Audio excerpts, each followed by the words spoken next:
Ladies and gentlemen, the author of The Beast, the ultimate draft guide, Dane Brugler, on the show today.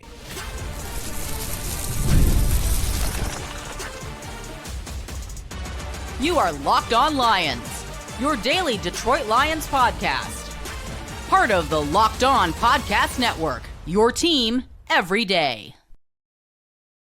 Got a big show for you here on a Thursday edition of Locked On Lions. Welcome, everybody. Matt Dery with you, Locked On Podcast Network, the #1 sports podcast network on a Thursday, April the 9th into Friday, April the 10th. Coming up on the program today, Dane Brugler, the Beast, is out at theathletic.com, the gigantic NFL draft guide. We are 2 weeks away from the NFL draft.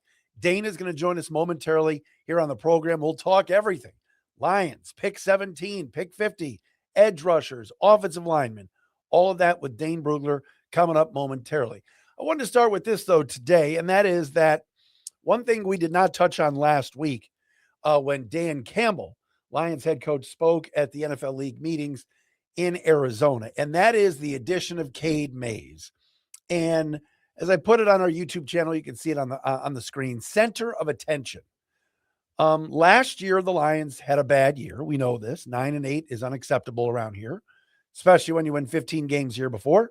And the year before that, you go to the NFC Championship game and nearly get to the Super Bowl and all of that. And last season, one of the biggest issues that the Lions had was the play at center.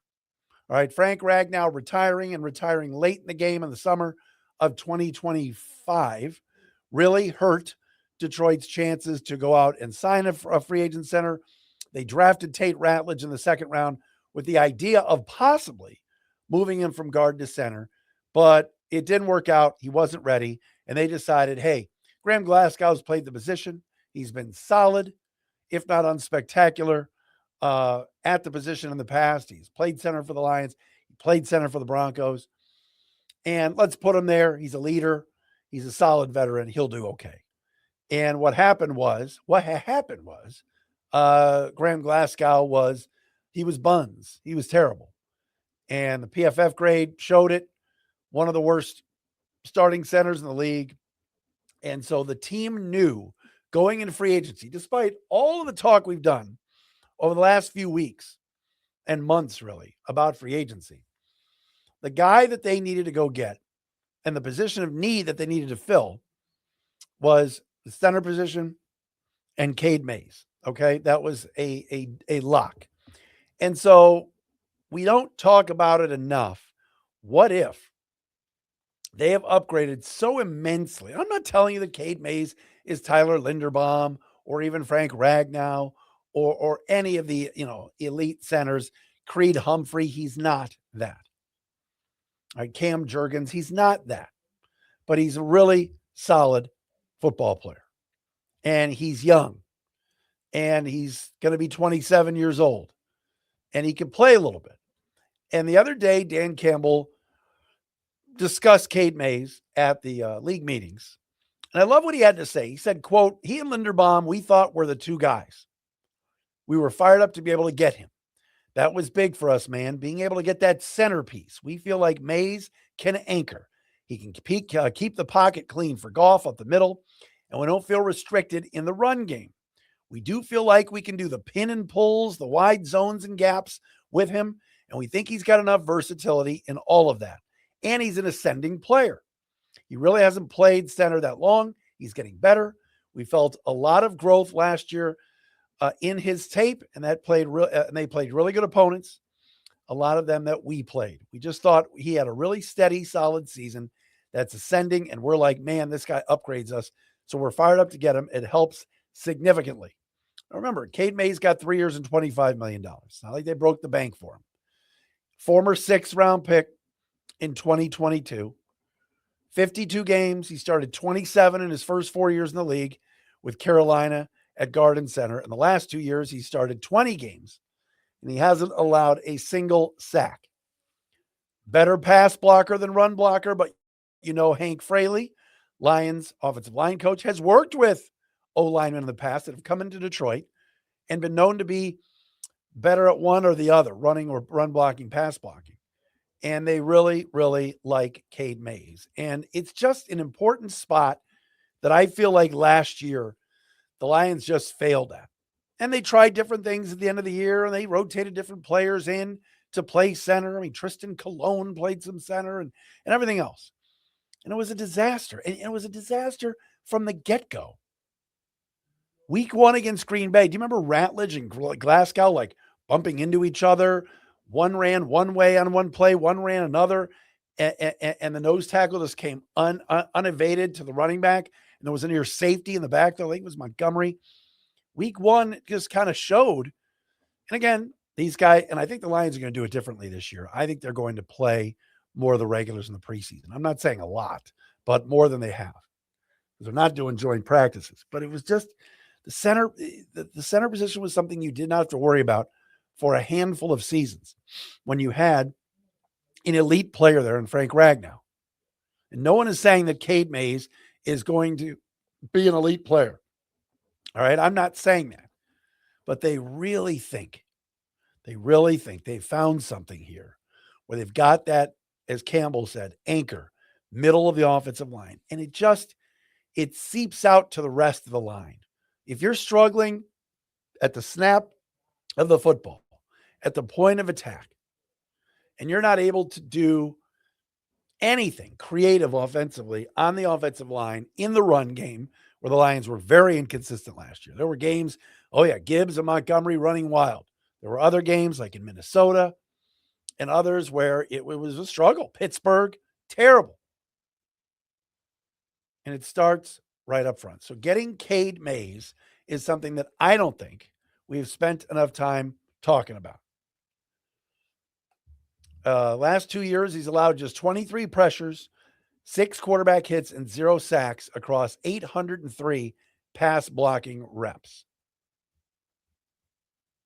They have made an upgrade here. And we've talked a lot about the draft. We're going to get Dane Brugler's thoughts in a second. But what if, let's just use this as an example. What if Vega Ioane is the pick at 17 out of Penn State? And you have Ioane at left guard. And again, I don't know if they would do a Christian Mahogany. I'm not privy to that information. Would he be a swing guy and a backup? Would he compete? All that stuff. But Ioane and Mays and Ratledge and Sewell and who knows who at right tackle, maybe Borum. It's a new look line, but it's an upgrade. The O-line was not good enough last year. Taylor Decker played through numerous shoulder injuries and did the best he could. But I don't think we've spent enough time talking about the importance of signing Cade Mays and how clearly he is the biggest upgrade that they have made in free agency and fitting a huge need. Now, here's my hope in the draft at 17 and 50 and whatever. Right tackle, edge. Keep filling needs. Please, Brad Holmes, please keep filling needs. And we'll discuss those needs with Dane Brugler from theathletic.com and The Beast, author of The Beast.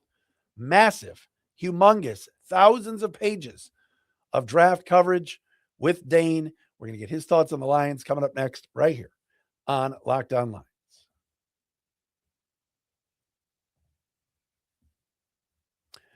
But first, Locked On Lions is here and brought to you by our friends at the FanDuel. Yes, NBA playoffs are here where every possession matters, every matchup is magnified, every game can swing a series. Your Detroit Pistons, the number 1 seed in the Eastern Conference. Right now, FanDuel is giving new customers a great way to get in on the action. Here's what I like about it. You can bet just $5 and get $250 in bonus bets if your first bet wins. The app makes it easy to follow the action with player stats, trends, and matchups all in one place. And during the playoffs, that extra insight really matters when you're looking at stars, role players, and key moments. It just makes the entire playoff experience more engaging from start to finish. All right. Head to FanDuel.com to get started right now. Go to the website, check out the odds. There are your Pistons right there. Get ready to face one of the play-in teams in the first round coming up next week. FanDuel.com. FanDuel, play your game.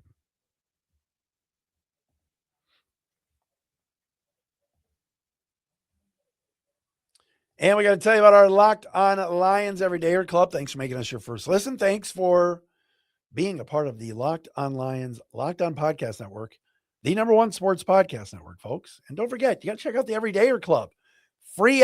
Ad-free episodes without any advertisements, and access to our group chat, our Discord chat with me and other listeners. All right. Shout out to Steve Facine, one of our everydayers and one of the folks in our group chat. We appreciate Steve and everybody that chimes in on the Discord. Tap the link in the show notes or go to lockedonlions.supercast.com. That is lockedonlions.supercast.com. All right, as promised, here he is, everybody. Dane Brugler, author of The Beast, the best place to get all of your draft coverage and the draft guide at The Athletic. The Beast is available at The Athletic website to access all 2,000 prospects rankings, 400-plus deep dive player profiles, as well as brand new video analysis, enhanced sorting features, and the old school 500-plus page print-ready PDF of The Beast. Here he is, Dane Brugler, with us today on Locked On Lions. Great to see you, brother. You too, man. Doing well? I am doing well. How about yourself? I am. It's crazy. We're 2 weeks from the draft. It's been a fun week to share the draft guide with everybody, finally, after a year of just my eyes on it. And, it's a lot of excitement, a lot of anxiety, but so far the feedback has been awesome. So I appreciate everybody checking it out. When you take a look at the last things that you had to put in it, were there some late ads? Does free agency affect it, or what goes into like the very end before you hit send? It's mostly pro day information. I think I really pride myself on the draft guide. It has all the NFL verified pro day information, not what you're getting from agents, not what's just reported on the internet. I'm only using pro day information from NFL teams. And as silly as it sounds, Montana and Montana State are always the bane of my existence because they always have the last pro days, but they always have a few prospects that are like, he might get drafted. It's a pretty good offensive lineman. It's a pretty good corner. So those, just tracking down those final numbers, getting them in the guide. But a fun thing about, what the draft guide has evolved into is it's a digital product now. So, if we have some late workouts or late information, we can always update the digital version of the Beast online, which is pretty cool. All right, Dane, Detroit Lions. You're here to talk Lions with me. We talk about it every day. When you think of the draft in 2026 and where you think the Lions and Brad Holmes will go, what comes to mind? Yeah, I know tackle is a very popular option, obviously, with Taylor Decker moving on. And, Penn Sewell, is he going to be a left tackle now? Is there a scenario where they keep him at right tackle if the right left tackle is available in the draft? How is that going to work and play itself out? So tackle immediately comes to mind. They've been just so set at those bookend tackles for so long now. It feels like they've been searching for that edge rusher opposite Hutchinson since they drafted Hutchinson. And so you bring in DJ Wanham, a cheap kind of veteran deal. How do they feel about the pass rushers after that first wave? The Arvell Reese, the Bailey, the Bain, that second tier of pass rushers. Do they like any of them enough to draft them possibly there in the mid first round? Then I think, looking at the secondary, just getting younger at corner, more depth at corner, safeties, a lot of injuries. And so where's their comfort level with the safety position? Do they feel like they need to add some reinforcements just for depth purposes to cover them? So I think initially those would be the four positions that come to mind the most. You mentioned Ruben Bain. I just happened to bring this up yesterday, and I want to ask you about it. Is there any way he's that guy that drops and at 17 you go, no way, Ruben Bain's there? Is there any chance of that? I'd be pretty surprised. Now, if he did fall, it's probably for a reason that the Lions wouldn't draft him anyways. I'll put it that way. I don't think the arm length is enough to make him fall all the way to the back half of the teens and in that range. But he is a divisive player, polarizing from team to team. Some teams have him on the board as a 3 technique. That's the body type, the way he's built, the way he plays. And I think he'd be a very good player. I think some of his best clips from this past season are when he's on the interior, inside the tackle, over the B gap. Thinking about, the SMU game, there are a couple plays where just his ability to win quickly because he's so quick, the power that he plays with, the leverage that he plays with. And so I think Ruben Bain, while certainly a lot of question marks, not everybody's on board, I just think he's too solid of a player. Even if he's never going to be that, 12 sack a year type of guy, his floor is so high because of what he does in the run game. So I have a hard time seeing him getting past, the Cowboys at 12 or some of those other teams, the Chiefs at 9, Bengals at 10, somewhere 9, 10, 12. I think he's going to go in that range. You mentioned before about tackle and how the Lions, that's been the sexy pick on the mock draft circuit here for the last couple of months. You saw what Detroit did in the offseason with Larry Borum and everything else, kind of adding some depth there. But is this a situation at 17 where if Kadyn Proctor is there and some of the guys in front of him go, that's where the Lions check that box? I think it certainly has to be an option, right? Because ideally you want to take the best player available. And I think that's the biggest disconnect with fans is, here's the top need. Okay, well, let's just pencil in whoever the next best at that position is in the first round. And that's just not how it works. Some teams maybe are a little more closer tied to need. And the Lions, I think you could make an argument are one of them. But at the same time, you're looking, Brad Holmes is looking at the 2027 roster when he's making this pick. He's looking at the 2028 roster. It's not just what's going to help you immediately in 2026. So I think that looking at the long-term health of the tackle position, obviously you feel great with Sewell, but the other tackle spot, is that where you feel really good about a Kadyn Proctor or a Monroe Freeling or one of these tackles? If the goal is to come away with a tackle in this draft that you think can be a long-term starter, you probably have to give him in the first round because we're going to see 6 or 7 tackles go in that first round. And then there's a big gap between you get to that next tier. And there might, I think Markel Bell from Miami, late 3rd round pick, could end up being a starter down the line. And there's a few other guys, but it's far and few in between. I think if you really want to come away from this draft with a tackle that you think can be a long-term answer, probably have to do it there in the first round. And Proctor's tough because I was talking to a scout who was, as he was leaving the Alabama Pro Day, I was on the phone with him, and he told me straight up that if you had 0 questions about Proctor in terms of consistency and just trusting he's going to get there in terms of reaching his full potential, he'd be a top 5 lock in this draft. Lock. No way he's getting out of the top 5 because his movements are so rare for a guy that's 360 pounds. He's so explosive, so strong.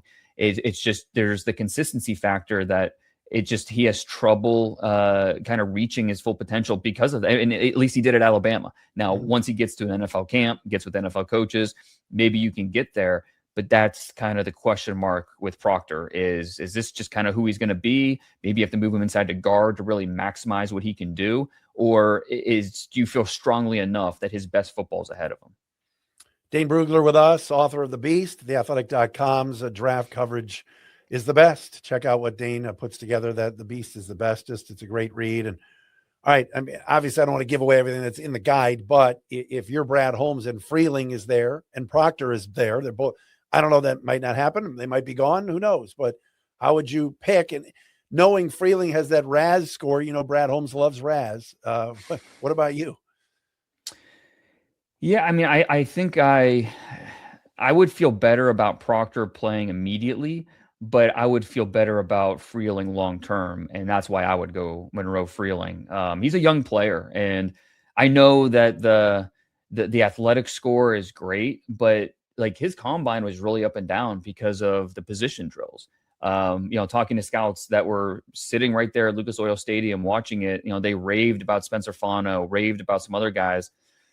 Where Monroe Freeling, it was a little bit of a struggle because he's just a young player. It's not that the lack of movements and the movement skills and the explosiveness. It's more of just being a young player and not understanding what was being asked of him, or just there's a disconnect there, and that'll come in time.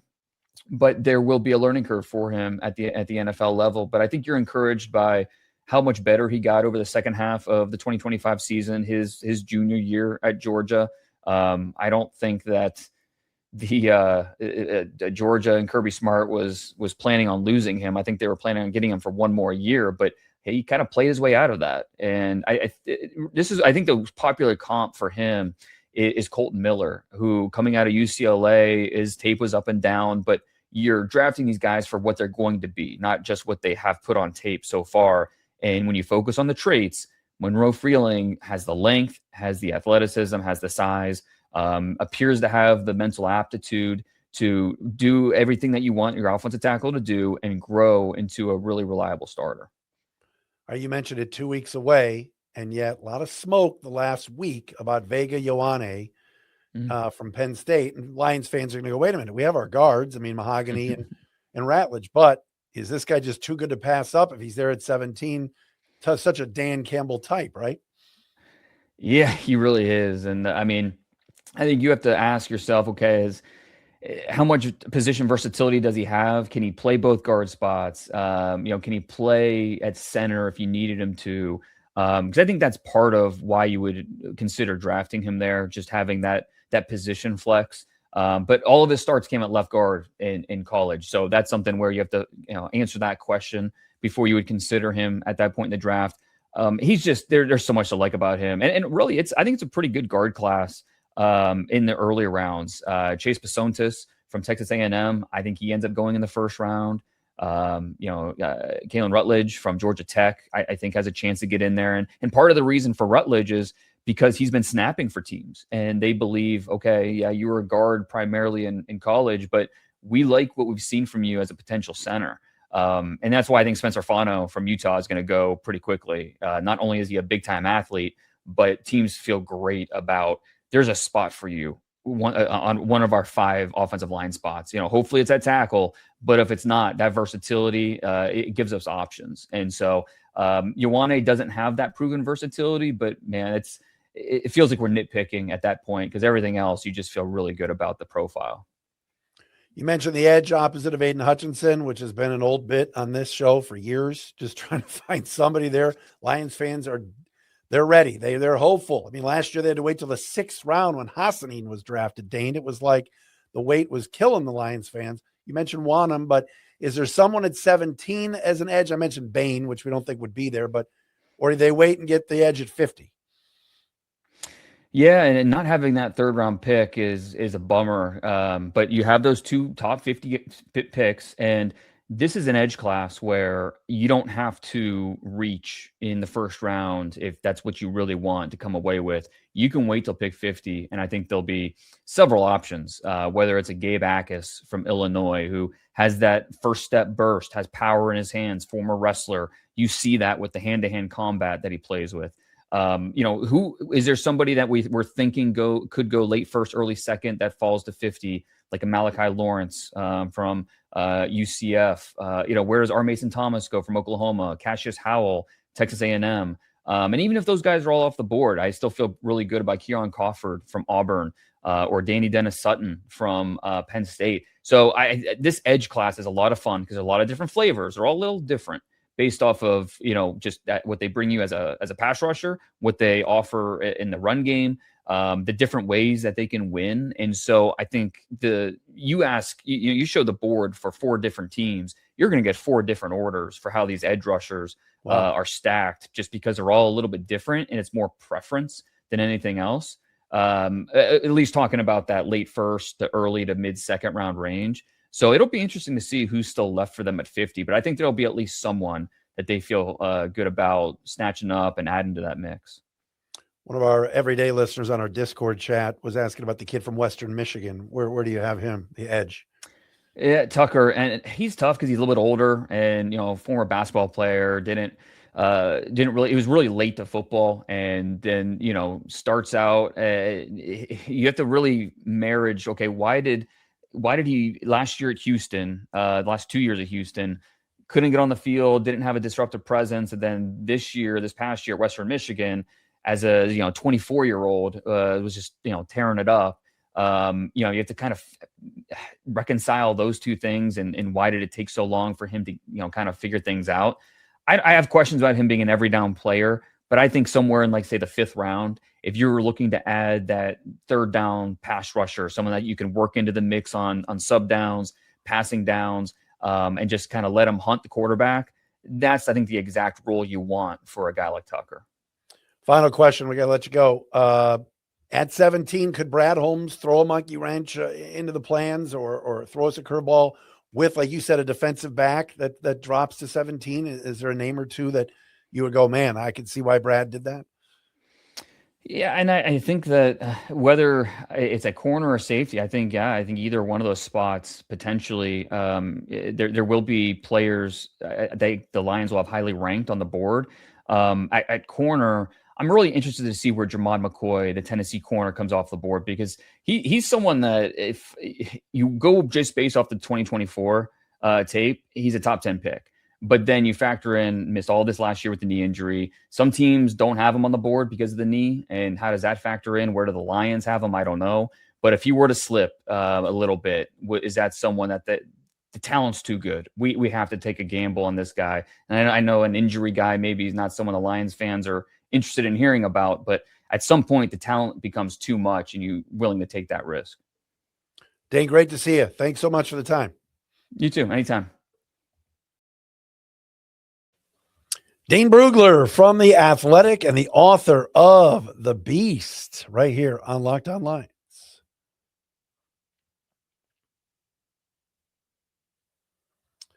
And Locked On Lions today brought to you by our friends at TurboTax. It's tax time, but for a lot of us, the old way of doing taxes is a lot.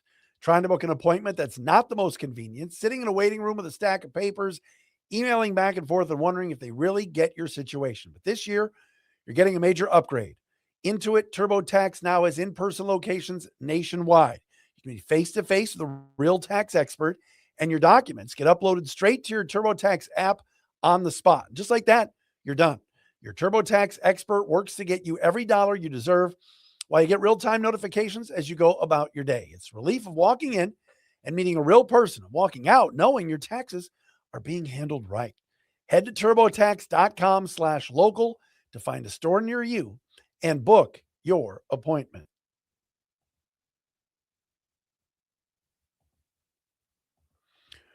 All right, a lot to undress there with Dane Brugler, who was fantastic. One of our better guests we've had in a long time. And we have some great ones. And by the way, I'm going to be on the Believe in Lions podcast as a guest with Turner Thompson. Oh my God.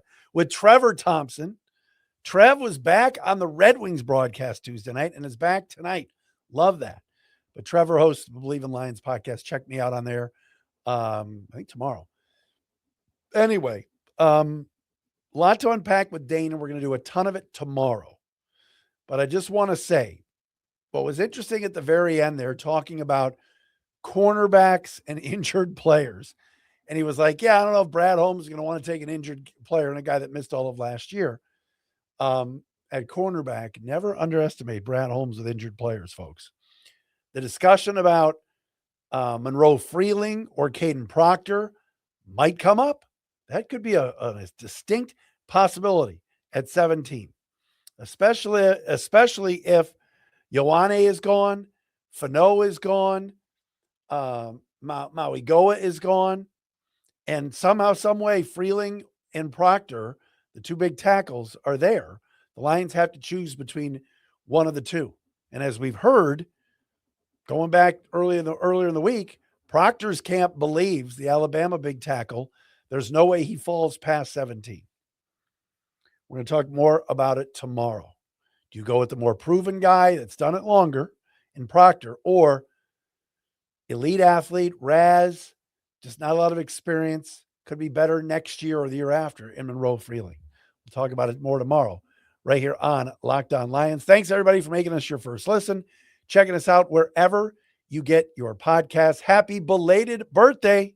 Didn't mention her yesterday. To one of our everyday listeners, the great Michelle Choice.